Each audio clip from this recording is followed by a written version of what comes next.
Hey, and welcome to another episode of Living in Markham. We have a great guest today, Dr. Debbie, who's going to break down some of the things that happen on the inside of our body. I know we look at real estate, as a realtor, breaking down houses and communities is a lot of what I do. And really the human body is the first house we ever have. This is our temple, I guess you could say. But it's where you got to live. It's inside your body. So I wanted to bring you on the show to really do a deep dive. I mean, I think you're an inspiring person, sincerely. And I think that you run a great business, a great practice here in Markham. And I wanted to just kind of explore a discussion on who you are, what you're doing in the community, and really where you see the community moving forward. So welcome to the show, Dr. Debbie. Thank you so much for having me, Ralph. I'm excited to be here. Oh, perfect. So you've been practicing now. It's going to be over 15 years. And most of that has been your own practice here in Unionville. Right on Unionville Main Street. We opened in 2011. And that's Naturopathic Living. Naturopathic Living, yeah. Amazing, amazing. And so what makes Naturopathic Living unique in terms of your approach to health? So I started learning German biological medicine right from the beginning. And in German biological medicine, it's almost what's considered biohacking today. So the idea is to understand what's going in the terrain or the temple, like you called your body, and with the idea that if the terrain is healthy, you won't get sick. And so the motto I've used for my clinic is measure it, mend it, maximize it. So we truly want to understand what's going on. So I have unique tools for assessment that other people don't have in their clinic. So when you come in, we do different tools. I have you come in fasting for 4 hours. I also have you bring your first morning urine so we can understand what's going on with the gut microflora, inflammation. I can see if there's nutritional deficiencies. And I find that takes me to a much higher level than most. A lot of medical doctors are now becoming functional medical doctors, which really are just naturopathic doctors. Mm-hmm. And because they don't have all the training, I find they do a lot of extra testing outside of what we can do in-house, and it gets really expensive. Whereas I find what I do makes it that we can keep it affordable and really push the envelope in getting results. Yeah, it's really interesting because, we have, a healthcare plan, OHIP here in Canada or in Ontario specifically. And, that's what I refer to as my sick doctor. It's that, if my arm is broken or if I've got, I need stitches or there's something else, some other trauma, I'd go through that system. But I've always believed in having a health doctor as well, which is where you fall into this idea of someone that can help me optimize. And I think health is not just about like mend a broken arm or deal with a disease. Is how can I be optimally healthy? That health optimization to make sure I avoid the disease. Like let's not even go down that path. Well, that's 100%. And so I like to think of myself as your partner in health. So my favorite people to come to me are the ones that don't have an issue in the first place. Yeah. And so I can do that assessment. And then I've created a program, Age Like a God or Age Like a Goddess, where the idea is instead of you coming to see me with an issue, you'll come to see me for symptoms, yes. We'll get rid of those. And now I'll have you continue to come so I can say, great, I'm going to tell you what's next. So I can go through your organs. I can look at your blood work, see areas of possible weakness, and we can fix those before they actually become a problem. So we go through all the different organs, all the systems. And if you don't need it, then that way I can just take charge and create a truly transformational experience. Yeah. I remember one time when, I'd come through to see you and my wife as well, and you did the blood sample and we're looking at my blood cells on the computer screen and you're like breaking down acidity in my, I don't even know what you said, but you said some really good things. Well, thank you. Well, it's interesting because that's when they send your blood away, one of the things that they might do is a smear to actually look at what's happening with the red blood cells. And so I find that people love to learn about themselves. Yeah. And so for you to be able to see like, wow, look at what my white blood cells are doing. I can see them eating up the little, the little pieces that are, sorry, cut that part. But I can see little white blood cells moving and are actually being active. I can see the red blood cells being misshapen for whatever reason. And so then we can understand what's happening and you can make changes and you'll do it. So I also have a brain scan device, one of 4 in North America. No way. No, of Ontario, sorry. One of 4 in Ontario, where we can look at things like cognitive decline, anxiety, depression, ADHD, and we can use it as an aid in diagnosis. But it's the same kind of thing. So I was able to decrease my brain age by about 12 years. No way. By doing it. But unless you know where you're at, you're not going to do the changes you need. It's like a scale. know we should try to lose some weight. We're not doing the best we can. And then we step on the scale, realize we've gained all this weight, and then we use that as a tool to actually make change. Yeah, anything that can be measured can be improved. So your brain scan allows you to see a snapshot of where your brain's at. And then from there, you obviously decrease your brain age. Well, how did you do that? What's like if somebody listening or watching wants to decrease their brain age, what do they got to do? Well, it depends what some of the issues around it are. So Alzheimer's is a big thing that we need to worry about, especially women. They're at a 2 times increased risk for Alzheimer's disease. Women have 2 times greater chance of getting Alzheimer's. Yes. Wow. And that's just genetically. There's a number of reasons behind it. I actually did a big webinar on this recently. So a lot of it's just the loss of estrogen. But so when we just think about Alzheimer's and cognitive decline, it depends what the causes can be for you. It can be, we now talk about Alzheimer's as type 3 diabetes. Sorry, could we just take that again, just in case it was picked up? That was really good. So we now talk about Alzheimer's. It's referred to as type 3 diabetes because sugar can be play such a role in it. Wow. Inflammation, even inflammation anytime throughout your life. So if you're somebody who's prone to allergies, you now have an increased risk because you've had inflammation happening at this whole time. So you're saying that somebody that's prone to allergies there's research that points to a higher chance of getting Alzheimer's later on in life. The more inflammation you've had throughout your life, the higher your risk of Alzheimer's disease. Even things like depression earlier in life have been linked to Alzheimer's disease, gastrointestinal issues. So again, inflammation. So if there's inflammation going on in your gut, it's going to affect your whole body. The whole gut-brain connection. Is your brain on fire? There's a lot of research around that, mitochondrial dysfunction. So they used to look at Alzheimer's as a disease that was caused by these amyloid plaques. And they've now realized that those are simply a symptom, not the actual cause. So now they're changing the whole reason, the theories behind why we might be getting Alzheimer's. And it's really fascinating to look at and what we can do around it. Wow. So interesting. My first experience of Alzheimer's, or that my introduction to what Alzheimer's was in the show Full House when, there was an older man on the show and he couldn't remember Stephanie's name. And it was heartbreaking for me to see this old man just go through this forgetfulness, as they framed it in 1985 or whatever that was. And then my grandmother suffered through, the balance between Alzheimer's and dementia. I'm not sure the difference between the two. What is the difference between Alzheimer's and dementia? Well, Alzheimer's is when they look at the amount of amyloid plaques and what's in there exactly. They now actually look at it as a continuum of the disease. So it used to be that Alzheimer's could only really be diagnosed in autopsy because they would look at the amount of plaques that are there, plaques that are there. But really what they found is that it starts around 30 years before symptoms. So mild cognitive impairment usually is when we see symptoms, is starting at around 65 for many, but it's 30 years before that there are actually biomarker changes in the blood as well as brain changes. So you're saying that somebody at 35 years old could already be able to show signs of potentially having Alzheimer's? So it might not be symptoms that the signs they're showing. But some markers, measurable. There are measurable markers that can be showing that this is on its way. It's why I created the CEO Brain Program. Cool. So tell us about that. So it's a full day where you'll come spend the day with me. And beforehand, we'll have sent you some tests so we can get a better understanding of what's going on with you genetically, what's going on with you internally, blood tests, so that I had that information beforehand. Then you'd come to the clinic, would do the brain scan, and then we'd go for a lovely lunch. I'd go through all of the results with you, and then you'd use some of the biohacking tools at the clinic. I'd then create an entire program and plan for you, and you'd go home with some other tools, some of the biohacking tools that I find really help. And then we just stay in communication and we work to increase your brain's function.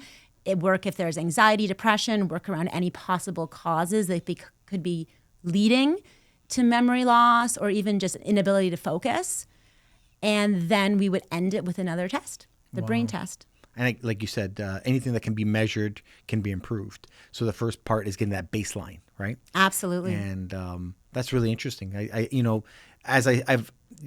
The problem with our medical system here, I think there's lots of problems with the overall medical system, but it's the fact that the idea that medical care should be free, that's a very, very, very low bar. Yeah. And the idea of spending money on anything health related, when the idea that we've been sold is that healthcare should be free in Ontario, to me it's backwards. I remember one time I was coming home from university, and I was filling up my car with gas. And at the time, my car took a premium gas, which I think is baloney anyways. It's all marketing, but whatever it is. I'm filling up my car with gas, and I was, just a hungry student trying to find a bite to eat. And I'm looking around at all these different restaurants just near the gas station. There's like McDonald's and Burger King and Subway and Pizza Hut. And I'm trying to think, where am I going to get the best bang for my buck? And I remember like there was 2 Whoppers for $5 or something, or Big Mac day at McDonald's. And I was thinking, where should I eat? And as I got that pump, kicks back when you fill up, your car's full. And I remember thinking, I'm putting premium gas in my car, which I know for sure ends up in the garbage one day. And I'm putting the cheapest gas in my body. And I said, my paradigm shifted completely at that point. And it blows my mind that people are so reluctant to spend any money on their health, but they'll spend money on getting their car souped up, new tires, a new computer. Hey, there's a new iPhone. We should all spend $2,000 on this marginally incrementally better iPhone. But then someone says, here is a brain scan or a supplement or a something that you can do that will make your home, your body better. It's so true what you're saying. I will see patients that I know they need something for their thyroid, and they won't take the supplement that I'm suggesting. Yet then when their hair starts to fall out because they're having such thyroid issues, or they gain a lot of weight. So I focus a lot on hormones, and people will finally come in when they've gained weight or their hair starts to fall off. See? But until then, it's shocking. People won't spend the money on the extra things around it. Yeah. Yet then they'll tell me they're going to see a personal trainer. Yeah. So they don't have the $30 to spend on a supplement, but they're paying what they are for the personal trainer, which I'm thrilled they're seeing a personal trainer. I think that exercise is the backbone for anti-aging. So wonderful. But typically they're doing it for aesthetics. They're not just doing it for the health of it. So that was very well said and very true. Yeah, I think that we need to think differently about healthcare and optimizing health. I think it's important that we do have a baseline healthcare system to protect all Canadians, or at least I guess it's national healthcare. We need that to keep people from dying in the streets, but we don't need to rely on that. Unfortunately, I see us heading as an industry, towards a 2-tiered healthcare system. Do you feel the same? 100%. We already have it. Yeah. And now it's more about who you know than what you can pay for. Yeah. Well, that's very true. Yeah. It's very true. I on my 40th birthday, my wife and I turned 40 in the same year. We had gone to Vancouver for a conference, and we did a full body MRI scan. And, people were saying, why are you doing this? Well, I had ruptured my ACL, and it took me about 6 months to get an MRI in Ontario for acute injury, And I said, I don't want to wait on the medical system that's so slow in Ontario. So in Vancouver, we got a full body scan. And that was, in my mind, a baseline metric of like, this is immeasurable. This is now something I have that will show me at 40. So if I need to do it again at 50 or 60, at least I know where I was. Exactly. Right? It's so important to do in your 40s. Yeah. I agree. And actually, as I mentioned the idea of MRI on my ACL, you were very helpful at that time. I remember we had connected. That's the first time that we had connected was I had ruptured my ACL and I was getting ready for surgery. And, we had met and I said, Dr. Debbie, I need to be the best fit for surgery. And we had gone through the IV program where you had got my body ready for surgery, and a few other cool biohacks that we had done as well. Yeah, so What did fun. we take? What did you give me? What did we do? So we did, we had an initial appointment, and then we did a series of IV, so really getting that collagen level built up, so vitamin C, all of your B vitamins, as well as your adrenal glands, because so often we need to make sure that your adrenal glands, which are your glands that sit on top of your kidneys and help you deal with stress, so important that those are working optimally. So we did a series of those beforehand as well as afterwards to get your body back on track. I think we also did the pulse electromagnetic frequency device. I had just gotten a new device then as well. I think I just unboxed it. Yes. And we had you try that one out. And that was really cool. That was essentially stimulating blood your flow? cells, yeah. Cells. So it's pretty much blood flow to that area, so getting the circulation to happen. So cells have a negative 70 millivoltage that they have to be working at, and so this allows the nutrients to get inside them and also for waste to get outside them the way we need to at the optimal levels. It helped with inflammation, but a lot of that microcirculation. Yeah. And then we also had another machine that helped with mitochondrial function and protein folding. So a lot of our biohacking things typically help with injuries, typically help with people who are trying to get stronger or train better, but really I got them all for anti-aging. But people, again, they don't think of anti-aging as something they should focus on. They think of aesthetics, they think of, but just best cellular health is really what we want to. Yeah. Sorry, I'm just going to interrupt you there just because the chair squeaked a little I'm bit. sorry, he gave me a squeaky chair. That's okay. No problem. Just if you can just go. Yeah, let just me- say that. Let's just do that again. So make sure From that where? From things where? down. You were talking about the biohacks, the people, you were saying anti-aging. Yeah. Some of the things that you Okay, so you want to start off with what we did with the IV, Right. with IV Want to training. go as far back as that? Uh, We'll go to the biohacks. We'll talk about the negative negative 70 things, voltage. yeah. Yeah. Okay.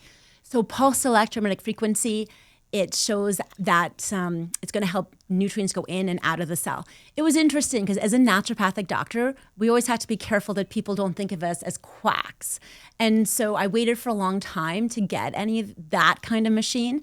And one of the hospitals close by had a very similar to the one, not the one you did, but another one I had. So I finally thought, all right, if the hospitals are using it and it was specifically for knee injuries, then it's okay for me to get it now. But because the amount of research is quite compelling. Yeah. So for injuries, but also just for overall optimization, so cellular function. Yeah, I'm grateful for that because I think I healed faster, and I'd like to think I healed better because of the treatment before the surgery and after the surgery. I'm not sure. I have no measuring stick of it because, hopefully I'll never rupture an ACL ever again. But the one of, it's good to know that I think I did the best, due to your help. But I think what's really interesting is when we look at, for example, an American healthcare system where it's privatized. So I'm an economist at heart, and I believe that, competition is a great influencer of improvement. Competition causes people to get better, faster, cheaper, innovative, right? And I think part of the problem we have in Canada is the fact that if I go to my family doctor, if you have a family doctor, if you go to the family doctor and I say, you know what, I don't like what you're saying, I'm going to go somewhere else, I don't think they particularly care. And I'm not trying to throw doctors under the bus because I think that they work very, very hard. I think the nurses in the system work very, very hard. But just economically, they're not incentivized to do anything different from what they're doing. And I believe they're doing the right thing that they can. But you go to the United States, and if you want an MRI, you can get it done in an hour. And if you want a super tech doctor, they're there, they're advertising, they're trying to draw people in, and they need to work hard to be the best so that they can survive. Whereas here, you're basically, if you become a family doctor, you're guaranteed pretty well a full roster within probably a few months. And from what I understand, my brother does live in the States, that they do have free healthcare there for people who can't afford it. About how terrible that healthcare system is, how you might be waiting in the waiting room for up to 4 to 6 hours, how they might not have a bed for you.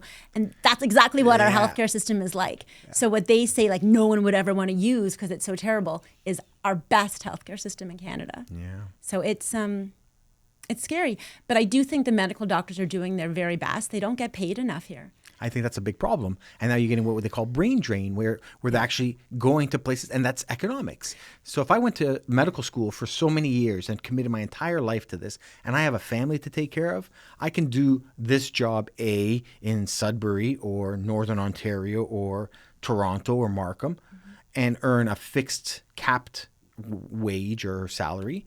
And I mean, from a point of view, from a regular Canadian working hard and maybe have even a second job, you say, well, doctors make boatloads of money. And I believe that relative to an average wage, they do. But it's not boatloads compared to, they could be making more in another state, So I've got city. a very good friend who works in Calgary. And she tells me that, she has to work crazy hard just to keep the lights on because you also have to pay for your reception. You also have to pay for all of your AI software and all your overhead.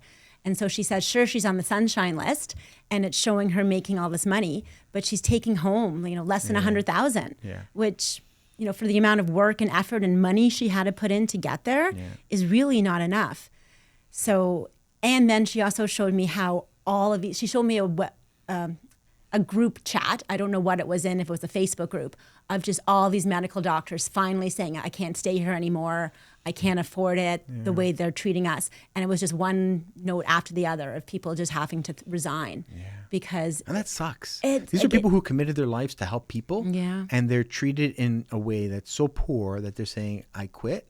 That breaks my heart. Like that's like they didn't sign up for that. No. You know? And we need them. Like we need them. We need them. But you know, you're helping people on a daily basis, and you know, your focus is on treating optimization as opposed to dealing with the actual disease, right? Is avoiding it. And I say in real estate as well, because a lot of people call me, especially now, it's like the market is so uncertain.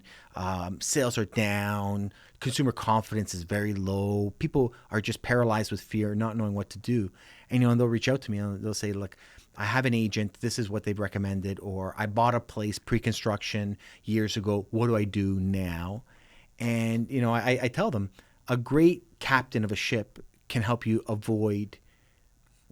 I tell them a great captain on a ship can help you steer through a storm. An excellent captain will help you avoid the storm completely. And in my practice, you know, I'm not saving lives in the way that you do, but I try to help people in advance, try to avoid the catastrophe and help people make great decisions. It's true. I know just the other day I came to you with a possible question and you said, well, we're going to brainstorm everything around this. We're going to look at many different aspects of it versus just the question I have, which was a really refreshing, naturopathic, holistic way to look at the problem, which, you know, wasn't just fine. I will tell you the answer. It was, do you even know the question? Well, I think what we're going to see, we've seen this kind of big surge in entrepreneurism, I think, in the last, say, 10 years. You know, I call it the Gary Vaynerchuk, Gary V movement, where everyone wants to be an entrepreneur. And I think that's healthy for our economy. I think we're also seeing, we're going to see now is creativity being applied in business. And I think that people that are studying business or want to be in business or entrepreneurs should also study some form of creative arts, something that will stimulate creative problem solving, because to look at it in a linear point of view, you're going to get the same answer as everybody else. So my approach in business and helping people, you know, either buy or sell their homes is think, did we uncover all the possibilities? And what's the most creative solution to get to the best solution? Right. Right.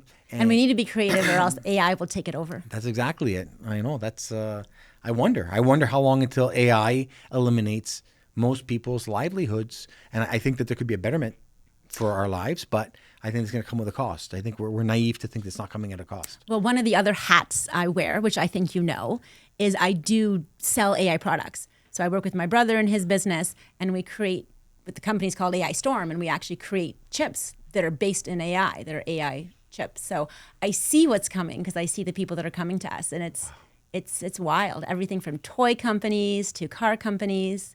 Yeah. Well, we just got back from a trip, and I was talking with my kids on the way back from the airport, and we're driving and we're talking about how social media starts running ads. And I said, they're so good. They're speaking to me. And my kids are like, what do you mean? I'm like, well, the ads that I'm getting on social media are so specific. Are you over 40, male, living in Markham that wants to lose 15 pounds? I was like, how did you know that? Like, how Courtesy, Dr. Debbie. How did that ad know me, right? I'm like, you could have said, is your name Ralph? And this is your wife, Maria. Like, they're so specific.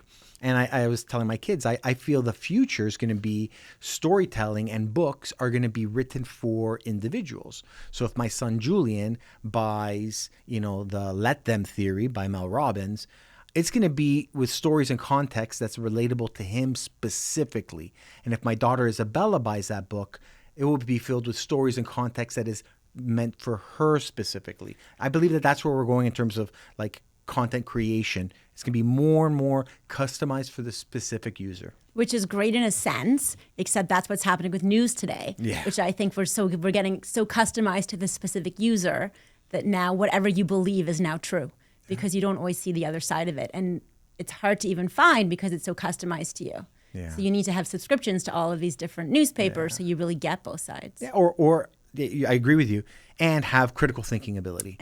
and that's to know to another look thing for that- it. Yeah, I think that's a big I love thing. it when my friends tell me something and I'm like, that was a TikTok post, wasn't it? And you Yeah, missed that's three-quarters of the content. Yeah. You know, I saw this thing, and this is what they said. I'm Yeah. like, that was a kid in California Yeah. with a cell phone. I'm like, it's not facts. Yeah. You know? Gotta love those influencers. So as we talk about AI, as you know, we're talking about futuristic point of view, and we're looking at health and health optimization.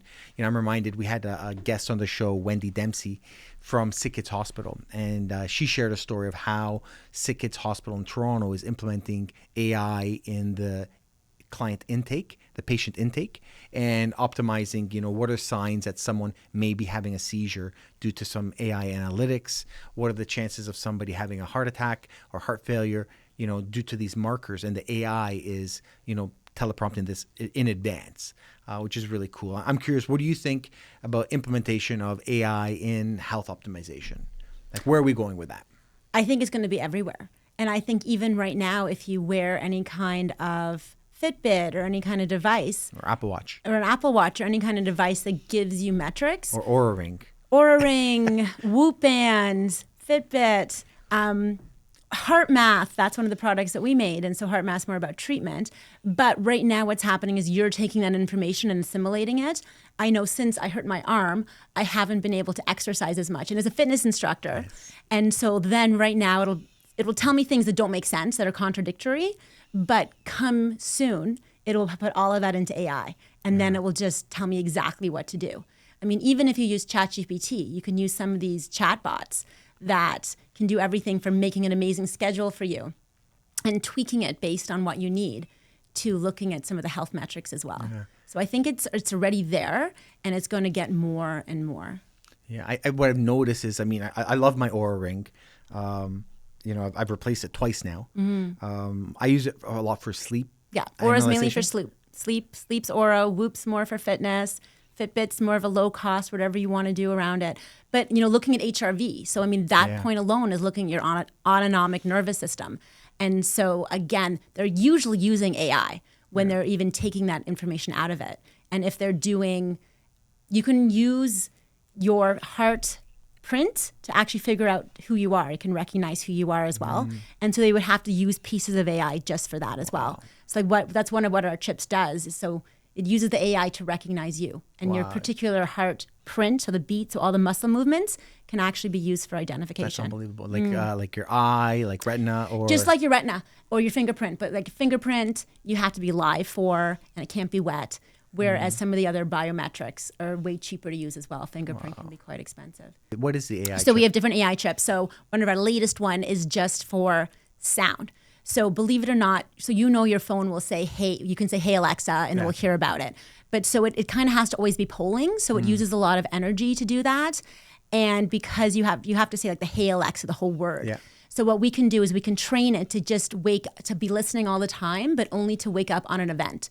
So we had somebody who wanted to, go out into the wild and only use it when they heard a certain bird, but then be able to trigger something so it'd start recording that bird so they wouldn't miss anything. Or even in factories for fault detection. So it's always listening and would only turn on if there's a fault. So all of a sudden the washing machine makes a strange sound. Obviously it's not a washing machine in a factory, but to give you an example. But you can do the same thing with video. So we have a video one. So really where we're going into the industry is very low power versus like the NVIDIA chip, which is very expensive, high power, can do lots of things. We're going in for extremely low cost, very low power, low resolution. Because you don't actually need high resolution even to do facial identification. Really? So that's the difference that what we're coming into the industry for. So visual sound, and then the biometric one as well, which gets us into things like the Heart Math, which is our device, where it's looking at HRV. And that's how I got into helping my brother, was because he was doing a lot of health devices. And so these were devices that I already had at my clinic because, again, I'm into the biohacking piece of it.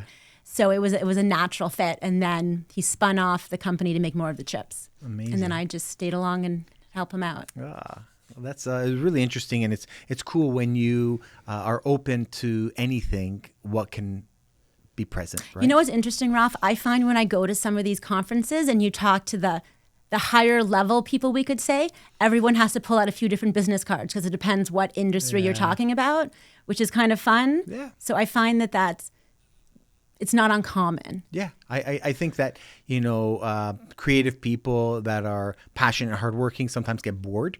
And sometimes they're thinking, well, I'd like to, this is kind of interesting for me. And this, like I have a background in home building and I've been selling real estate now 17 years. I'm thinking, okay, so where's the future from this? Like what's the next 17 years? Is it just doing more of the same or do I pivot? And so I watch these things. I love conversations like this because it stimulates parts of my brain, makes me think, well, maybe I should do biohacking. I don't know. I don't know enough about it. But what I think is really interesting, I wear so many wearable technologies. And this is about what's happening inside my body. And, we talk about Whoop being about physical fitness. I know a lot of people that do, high intensity training will wear Whoop or heart rate monitor.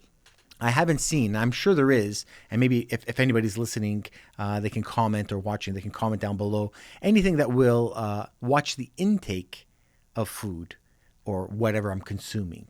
Because I haven't seen like a really prevalent technology, because you think about it, the food is a fuel. So like imagine if every meal I ate, instead of me diarizing, sandwich with cheese. They have it now. So we were at CES 2 years ago, and the technology they have for that is quite amazing. And even if you use MyFitnessPal, which is a free app, but you pay to upgrade it, you can just have it scan your plate and it will put it in automatically for you. Interesting. I was thinking like the Meta glasses. Like I've got a pair of Meta glasses. Yeah. I haven't seen any app or anything else really evolve. It's not like... Yeah, it's all there. It's now just a matter of utilizing all the apps and all the tools and knowing about them. So yeah, you could just use your Ray-Ban glasses. You could take that picture and you just integrate it into the app, whichever app you were using. So as simple as MyFitnessPal, but a lot of them have them now. So I need like a zapper. I need to take a picture of my lunch. They and have I need it. something to say, hey, stupid, don't eat that. Yeah, well, that's exactly like just taking Like a picture an alarm. of it. All Maybe you they need could is text to my take a wife or picture. something. Maybe auto text to my wife. I get a call. You probably could. You could set it up to a Zapier. Yeah, exactly. Right? Nice. And because they do have that, and they would take the picture, tell you not to do it. Yeah. Yeah. And so, talking about all these different software ideas, I mean, getting back to the first house or the first home we have, which is our body, and the CPU is the brain. So I'm really interested because I know you focus on brain health. I mean, at Naturopathic Clinic or Naturopathic Living. So I know at Naturopathic Living, your key focus is, well, why don't you tell us? Yeah, so it really started out with me thinking it was mental health. So I got in the business of mental health, and you do kind of go up with your age or your kids. So now I focus on menopause and hormones and anti-aging. But at that time, I was doing a lot of kids, so a lot of anxiety, depression in kids. And then all of a sudden, there was a day where my daughter, things really just changed around with my daughter. She went from being this normal kid who went to school every day to, well, I'll tell you the whole story.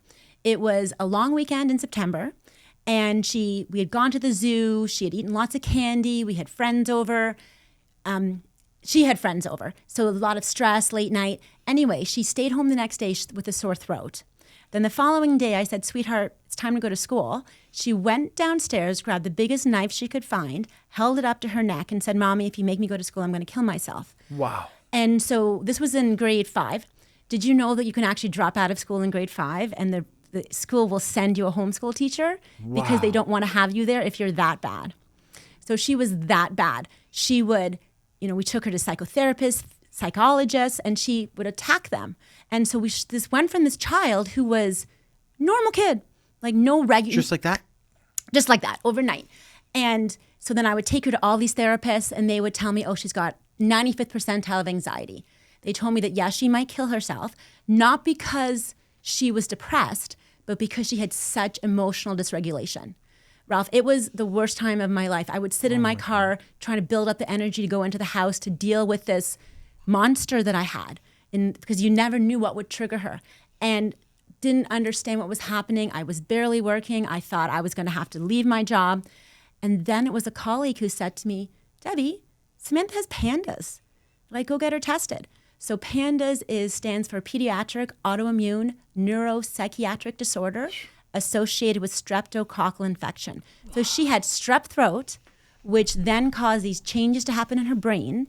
And the symptoms are like she has a tic. She still has the tic this many years later, but massive emotional dysregulation. We put her on antibiotics as a naturopath. Obviously, I'm not big on antibiotics. I was begging my doctor for it. And on day 5, after not going to school for 2 months, she suddenly said, Mom, I'm going to go to school today. And off she went. Wow. Now, I don't want to make people think it's like this super easy road. Like, believe me, we've had setbacks. She still had it again. But that was the day that it made me realize an infection can cause anxiety, depression, emotional dysregulation, all of these massive mental health problems. So they're not mental health problems. They're brain health problems and need to be treated accordingly as the inflammation and the infection. The difference between mental health and brain health, that's unbelievable, you know, because like, we think of mental health as its own entity. And I think a lot of times mental health, it seems to be this blanket, like we don't know answers. Oh, it's mental health. But I think there's so much more. When we say brain health, well, now we're talking about, you know, an organ, you know, biochemistry. I'm now on a mission to change the way the world views mental health, to look at it as a brain health issue.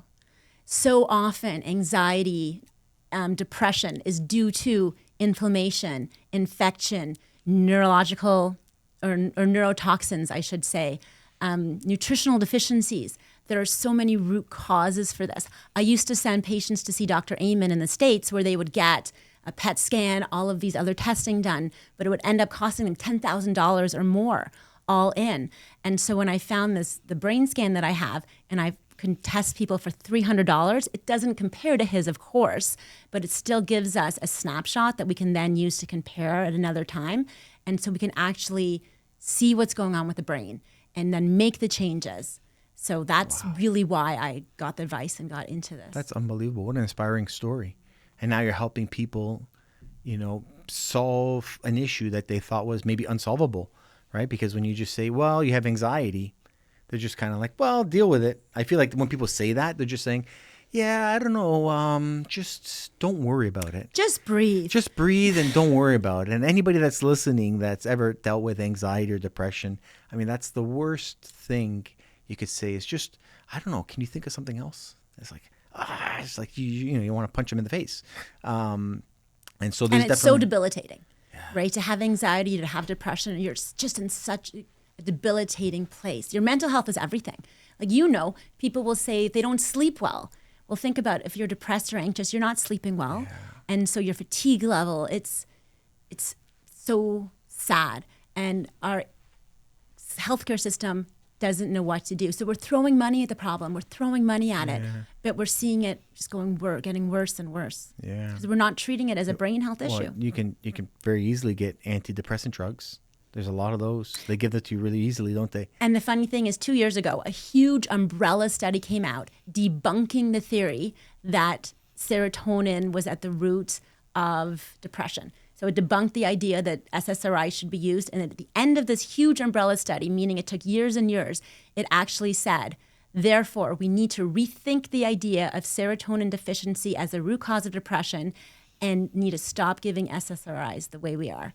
So, but we haven't changed the way we're prescribing. Yeah, that's unbelievable. And, you know, when you can go down to tons of arguments, whether it's big pharma or, you know, a lack of updated training in the healthcare system. I'm not sure. It's just scary to think that, you know, we may be heading down a road where, you know, just like in the 1950s, I see these commercials from saying, oh, you're stressed, have a cigarette. It'll make you relaxed. Prescribed by your doctor. I'm like, whoa, what are they going to say in 2040, 2050 about us today? Like, what will they laugh at us saying? How stupid were they? Chemo drugs. Wow. They'll have something way better. Yeah. And they will laugh at us that we actually were giving people something that killed them off almost and then brought them back again. But I also think that if you don't have an integrative center, it's difficult to truly treat some of these issues. So if you have a nutritional deficiency or gut inflammation, you're not going to be able to eat your way back to health because you're not going to be absorbing what you need. Yeah. So sometimes you need the crutch of being able to do IV therapy to get you to that next level. Yeah. That's why I have all these biohacking tools so that we can get to a deeper level, get there faster. Heck, hormone therapy. Like, a lot of the time when women are going through menopause, a lot of the times one of the symptoms of menopause is being angry at your spouse. No way. Because you're irritable at them all the time. And like, you snap on a moment's notice with your kids. And so this is a normal symptom of menopause. Wow. Funnily enough, so here we take, if you're in school system, you take diversity training. And so there's certain things you have to get trained on. So in the UK, they've now added menopause to that. Wow. So that you actually have to have sensitivity training to understand what's happening with menopause. Yeah, unbelievable. So it really is. I don't want to say, I think some places even said it might be considered not a disability, but something along those similar lines in the UK. I'd never want to think of it as that. There's so much we can do for it if we do it for it with hormone replacement or even exercise. If somebody does hormone replacement, and again, pardon my ignorance, I know almost nothing about this at all. If somebody came through to see you and they were maybe at an age in their life where their hormones started to drop, and you did hormone replacement, so if I understand it, you're essentially giving them more of the hormone that is weaning off naturally. Is that something that they have to take forever? Because like if you stop, then so for example, if I'm 40, I'm going to be 44 this year. If I took hormone replacement and until I was 55, and you say, oh, that's 10 years. Hey, wow, you look like you're still 45 years old. That's great. But then if I stop taking it, am I going to go at year 56, look like a sack of shit? Well, let's think about this. So women, when they hit menopause, what's happened is they've lost all their hormones. So you're no longer getting your estrogen, progesterone. They used to, so if you want to know the story, in around 2000, a huge study was done. It was called the Women's Health Initiative, and it was mainly done in nurses. And until this point, they were giving hormones out like candy. It was the biggest selling drug out there because women felt great on it. It was changing lives. Then they thought, well, we should do the study and see what's going to happen. So they did the study, and it was with synthetic estrogen and progesterone, so not what we would give today. And after, I think it was about a year, they stopped because they had to call the study, stop it, because they were finding that women were having cardiovascular issues. And so then they admit that the doctors actually went out of their way to scare other doctors from ever prescribing hormones again and for making the world think that this was a terrible thing to ever do. So after that study came out, everything changed. And estrogen, progesterone replacement dropped by something like 90% worldwide.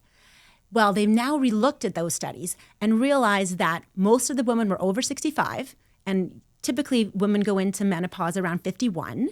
And so you want to start it as soon as possible, but what they say within 10 years of hitting menopause. I even like to start it beforehand when their hormones are starting to go down because it has such a benefit for bone health and brain health. But going back to the research, so they also found that most of the women smoked. Over 60%, I believe, 60 to 65% of the women were obese or overweight. And so it makes sense they were going to have some kind of cardiovascular issue. When they realized that was happening and they redid the studies, they now realized that it could have been beneficial for the heart, especially if you're using a cream, not a tablet for estrogen. And so now they've completely backtracked. We now realize that for most women, not being on hormone replacement is very detrimental. In the animal world, you die 2 years after you stop menstruating. And so if I just told you most women live to 52, then, have stopped menstruating around 52, 53, that means that 56 would be an age where we would stop ceasing. And if we go back in time, a couple hundred years, it was pretty normal for women to die in their 60s. They'd have 5, 6 children, life was difficult, but that's not how we live today. And so the benefits of hormone replacement for the majority of us far outweighs the risks. And do you need to stay on it for life? Well, the longer you stay on it, definitely you want to stay on it for a certain length of time to benefit the bone, benefit the brain. Studies are showing, especially if you start it within that 10 years, significant decrease in dementia, significant decrease in osteoporosis. So when you stop it, will we start to see a decline? Sure. Probably. Do you have to stay on it for life? No. Then you just get what would be menopause. And for men, it's andropause, which is when your testosterone gets low, which happens as well, just later on. So fascinating. And it's so interesting that you can see, humans as kind of like a herd. We're just going with the flow, maybe not paying attention to these changes. And, is there something we could be doing, to optimize our lives? So young. Really, I'm not saying we should do hormones in their 30s, but we should be doing things to support ourselves, decreasing inflammation, definitely exercising, eating well, getting the nutrition we need. So now you talk about eating well, you talk about inflammation. Let me ask, what are and I know it's right off the cuff, so I don't expect like perfect answer, but what would you say top 3 most inflammatory? What are the top 3 inflammatory foods that would cause inflammation? So gluten causes a lot of inflammation in most of us just in general. So you don't have to be gluten deficient to have inflammation from gluten. Sugar, extremely inflammatory. And dairy is often very inflammatory as well for the majority of us. Sugar. They always say, naturopath, the joke is that if you go to a naturopath, they're going to tell you, cut out dairy, cut out gluten, right? Because the majority of people will feel so much better on it. And red meat can possibly, because we get more of those omega-6, but if it's grass-fed, like I'll say I love beef, and red meat is something that's definitely part of my diet. I'm from South Africa, so of course we're going to eat lots of meat. Yeah. But if it's grass-fed, if it's brought up. So most inflammatory would be anything gluten, sugar, and dairy. What would you say the top 3 anti-inflammatory foods? Can you be anti-inflammatory in food? Yeah. Can food decrease inflammation? Absolutely. So getting a lot of fats in. So that's why salmon is so beneficial. You're going to get the healthy fats, the omega-3s, nuts, seeds, avocado. Really? And is there anything you can do to decrease inflammation aside from food? You can take supplements. It's going to decrease inflammation. Sleeping well, looking after your adrenal glands, looking after stress. Oh, interesting. Even making sure you get your vitamin D. I personally think going out in the sun and getting 30 minutes, not when it's at the strongest time of the day, is going to be more beneficial for most of us than taking it orally for as far as vitamin D goes. And a lot of the time, the sunscreens we use cause more harm than good. Really? Why so? Because they've got toxins in them. And we need the vitamin D. So I think that stopping the sun the way we have, very detrimental. Yeah. There's actually a link to autism and low vitamin D in the mom and dad. No way. So it's not a cause. I'm not saying it causes it, but we know that there's a link. And would you say there's a link between autism and Alzheimer's? I haven't seen the research on that. So we are seeing that a lot of the theories behind dementia and mild cognitive decline in autism are very similar to what we're seeing in autism, but I haven't seen any research to say that there's Is that a very link silly question to between ask? the two. No, they're both brain health issues. So I would be surprised if there isn't something along those lines, especially when you think about autism, a lot of it can be difficulties with detoxification.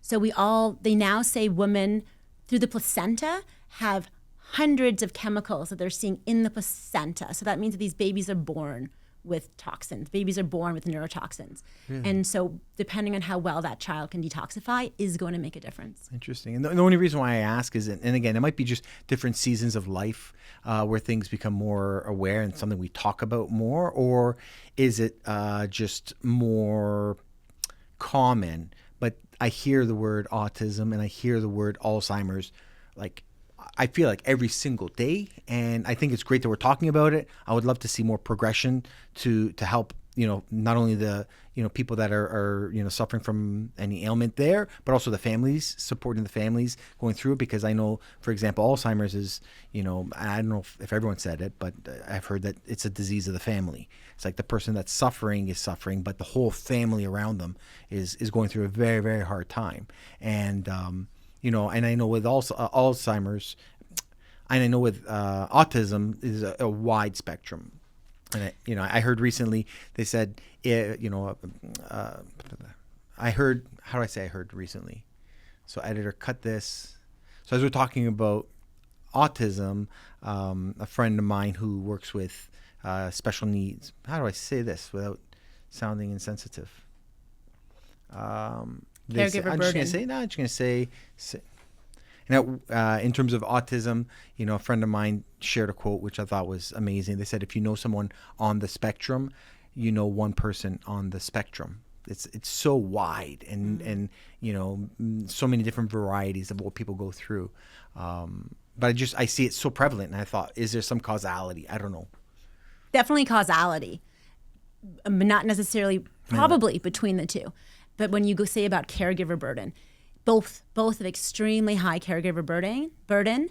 And when you look at something like dementia, I just gave a seminar on this recently, and I actually gave the statistics around it. But we know that dementia, Alzheimer's, 40% of it can be prevented. And if it can't be prevented, it can be at least pushed back by maybe 5-10 years with some different strategies around there. And the amount of dollar savings is phenomenal, because I think it's something like $70,000 per person with dementia. Globally, there's billions of dollars being spent. But caregiver burden, huge. Yeah, definitely. And I think that that's worth investing in. Is that, is there a way that if we're talking about healthcare, why are we only talking about, the patient and their issues? It's the family supporting them also requires support. So much support. Right. So much support. And it can go on for a long time with a lot of ailments. So. Yeah. And I know we talked about some of your specializations and hormones. One thing that hormone seems to be really connected to is weight loss. And I know that that's something that you've done webinars on, the Ozempic, or I don't know what the abbreviation, GP1, what is it? GLP-1, yeah. GLP-1. So I find biohacking means using the tools you have to get the results you need or that you're looking for. And so GLP-1, Ozempic definitely can play a role. And so we all make GLP-1. So you've heard about insulin resistance and that you need to get insulin from the pancreas. But what people don't mention is how that happens. And so it's through GIPs and GLP-1s that your body produces naturally, that they're called incretin hormones, that allow us to make this insulin, which insulin then pulls the glucose into the cells. Now, as we age, or we have inflammation, or we have insulin sensitivity due to excess sugar, or you're pre-diabetic or diabetic, this means that now you produce less of your own GLP-1. And remember, I said just aging causes this to happen. And so GLP-1 also is beneficial to the brain. It's been shown to help with brain support. It helps with muscles. There are a slew of things that GLP-1 does besides just insulin. And so as we age and we have less of it, it's affecting us in numerous places.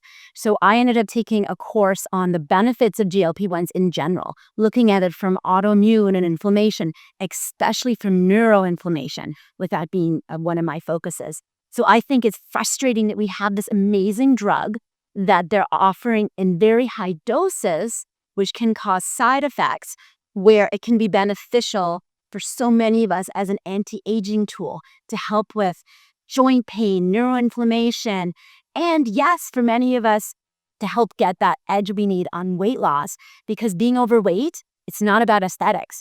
It's that now you have an increased risk of so many things. Joint issues, an increased risk of cardiovascular, and getting diabetes, like so many issues that come with being metabolically busted. And so we need to get you unmetabolically busted. And definitely we are going to do with all the naturopathic things. Like no way would I suggest to somebody that they take Ozempic and see you later. But for some of us, we need a crutch at times to get us there. Yeah, interesting. And it's something to help you build the habits or get you through, the starting block, right? Yeah. Yeah. And so the whole idea that you have to do it for life, totally disagree. And the way that they increase the dose can definitely cause a lot of harms. But if done properly, medically, we can just make it really be a tool for good. Drives me crazy, the song on the commercial for Ozempic. If I hear it once, Ozempic. Now, anybody watching this is going to be like, they're going to remember that. It drives me nuts. They're very good at marketing, the big pharma. Yeah, and everyone's doing it, but they're not doing it safe. And they're doing maybe exactly. The amount of people that have even told me that they found it, I don't even know where. Like almost like it's on the black market somehow. They found this form of it. And we know that there can be harms. And we know that people can go into the hospital with paresthesis and have guts. So yeah. So they usually give it away at the gym. It's on the treadmill. That's just get out there, do the work, right? It's because there's also, there's shortcuts which may help when you need it, but getting on the treadmill, there's so much more for you than just running. Like mental clarity, you've got community, you've got sweating, you've got. I think that heart is being challenged. There's lots of great things. Lung capacity. She's a bull. I'm a fitness instructor. No way. But she knew good life, and then she owned a house on the street lawn right now as well. Amazing. So Yeah. you need to. When you start, I've been here for so many years. Once you're past 40, you should only be doing weights. Oh, okay. Doing anything. Sorry, is that live too? There's no light on there. You know, you just said all the Yeah. benefits around it, and for brain health, We're good? cardiovascular is the number one. So 100% Okay. we need We're good. We're good. Okay, so we're gonna. I mean, we'll keep talking, but I mean, Yeah, cardio, which is what I think. yeah. Sure. Okay. So are you excited? The new Good Life just opened at Loblaws Plaza. We're at just at 12:50. Markham and You have a Bullock. hard stop So at my count in 2 Bullock. So we're gonna try to stop this by like. I try to did. move My it less than kids. 1 So hour. both my sons have gym memberships. We go together, and you talk about personal trainer. I mean, if you want to stay motivated on the treadmill, have your son or daughter run beside you. Like, I do not want to slow down while they're watching me.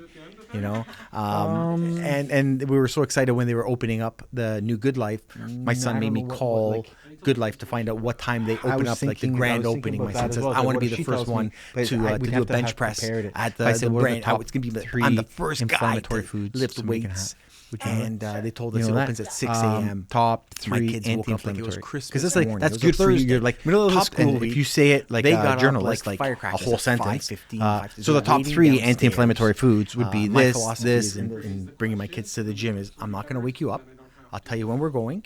If you have the ability to wake up on your own and meet me downstairs in the family room, we watch CP24 while I drink an just gonna see how we do. espresso, Yeah, and then we if they leave. know the answer, just don't And Yeah, exactly. it's partly training them to have the discipline to wake up on their own.